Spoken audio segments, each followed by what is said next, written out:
La semaine dernière, une imposante délégation péruvienne composée d'industriels, de décideurs politiques et d'acteurs du monde financier s'est rendue à Toronto à l'occasion de l'édition annuelle du Congrès et Salon commercial de l'Association canadienne des prospecteurs et des entrepreneurs. De hauts représentants péruviens ont pris part au déjeuner gala du mardi parrainé par le Pérou. Quelle est la source de toute cette attention? Quels liens unissent le Canada et le Pérou et comment évolueront-ils au fil du temps? Les minières le savent bien.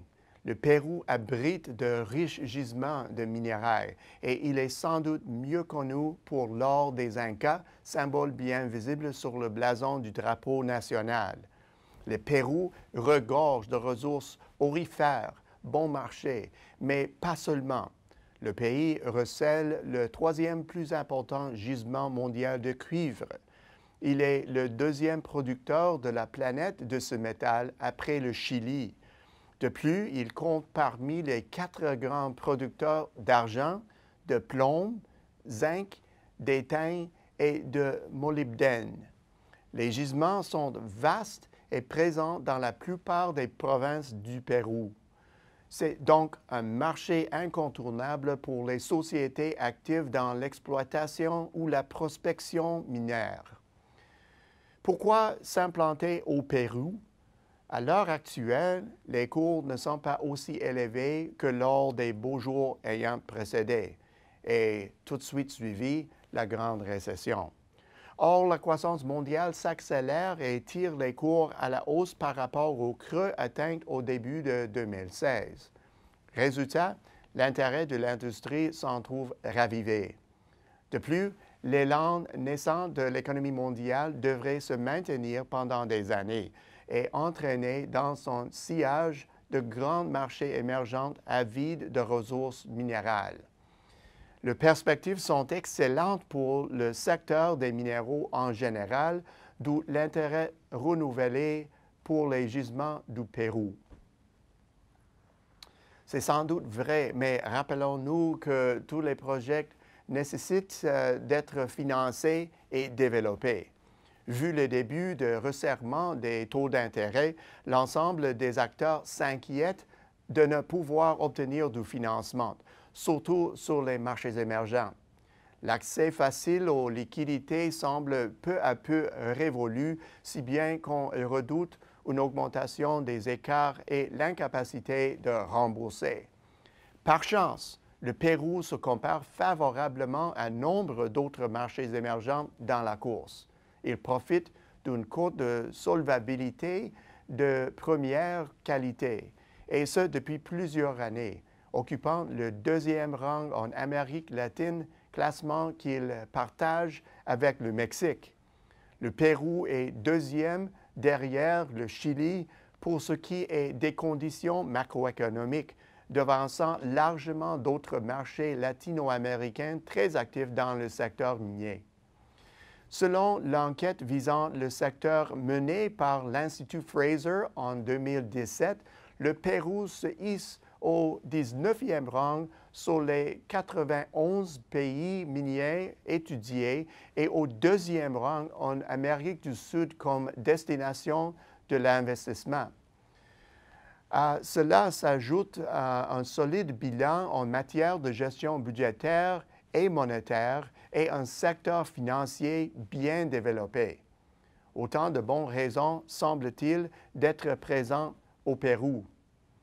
Le marché péruvien comporte aussi des lacunes. Bon nombre de projets potentiels sont entravés par de piètres infrastructures de transport et énergétique. Une fraction des projets potentiels sont allés de la vente en 2017 et la majorité était liée à la reconstruction rendue nécessaire après les graves inondations ayant causé 9 milliards de dollars en dommages. Les enquêtes de corruption dans la foulée du scandale Odebrecht mettent aussi les bâtons dans les roues au projet de construction d'infrastructures. Lorsqu'on prend en compte l'insuffisance des capacités institutionnelles locales pour le financement et la gestion des projets d'infrastructure, les perspectives deviennent alors plus moroses. Malgré tout, les sociétés minières de par le monde se bousculent pour faire affaire au Pérou.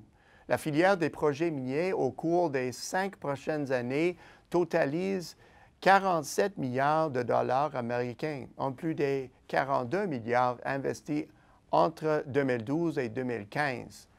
Alors que le monde se presse aux portes du Pérou, pourquoi ce pays s'intéresse-t-il tant au Canada? Précision avant toute chose que le Canada compte déjà parmi les pays lançant des projets au Pérou. La mise en valeur de 2 nouveaux projets canadiens a été confirmée et 9 autres sont à l'étape de l'exploration. Cependant, les activités du Canada sur ce marché vont bien au-delà du secteur minier. On dénombre aussi des projets d'infrastructure de première importance. Plus de la moitié des transactions d'EDC au Pérou ciblent le secteur de l'infrastructure et de toute évidence, il reste encore beaucoup à faire. Ce qui rend cette situation encore plus intéressante, ce n'est pas la nature des projets, mais bien la façon de réaliser les projets. J'ai entendu plusieurs délégués péruviens souligner la nécessité pour le Pérou de souscrire à des valeurs supérieures en matière d'éthique dans les domaines de la construction, du génie et des mines. Ils semblent conscients des problématiques qui pèsent sur le système et freinent son évolution. Et ils sont en quête de solutions pour mettre fin à la paralysie causée par les scandales de corruption. Les dirigeants reconnaissent ces difficultés et s'affairent à trouver des solutions. Travailler avec des partenaires comme le Canada qui sont parvenus à régler des problèmes épineux est vu comme un moyen de mettre le Pérou sur la voie de la prospérité. Au bout du compte, le Pérou recèle un énorme potentiel. Pourtant, des problèmes dans les sphères institutionnelles, environnementales et éthiques empêchent ce potentiel de se réaliser. Le Canada est bien placé pour offrir des solutions très prisées par ce marché. À la semaine prochaine, c'est Peter Hall.